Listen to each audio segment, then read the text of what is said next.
1 मे महाराष्ट्र दिन सह कामगार दिन भातकुले तालुक्यातील वाठोडा शुक्लेश्वर येथे मोठ्या उत्साहात साजरा करण्यात आला। सरपंच हस्ते ध्वजारोहण करून राष्ट्रगीत गाऊन राष्ट्रीय ध्वजला सलामी देण्यात आली। यावेळी गावातील नागरिक मोठ्या संख्येने उपस्थित होते। भातकुले तालुक्यातील वाठोडा शुक्लेश्वर येथील ग्रामपंचायत कार्यालयात 1 मे महाराष्ट्र दिनानिमित्त ध्वजारोहण उत्साहात साजरा करण्यात आला। तसेच कामगार दिनानिमित्त अनेक कार्यक्रमांचे आयोजन करण्यात आले। यावेळी महामानव डॉक्टर बाबासाहेब आंबेडकर, महात्मा गांधी यांच्या फोटोचे आणि प्रतिमेचे पूजन विविध मान्यवरांच्या हस्ते करण्यात आले। ध्वजारोहण सरपंच मोहम्मद रिजवान यांच्या हस्ते करण्यात आले।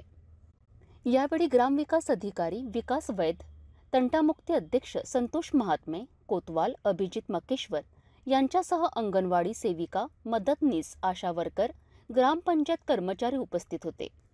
माझं नाव पुष्पा नारायणराव वानखडे, मी आरोग्य सहायिका वाठोडा शुक्लेश्वर। आज महाराष्ट्र दिन आहे, त्यानिमित्ताने कामगार दिन आहे, त्यानिमित्ताने सर्व नागरिकांना माझ्याकडून शुभेच्छा।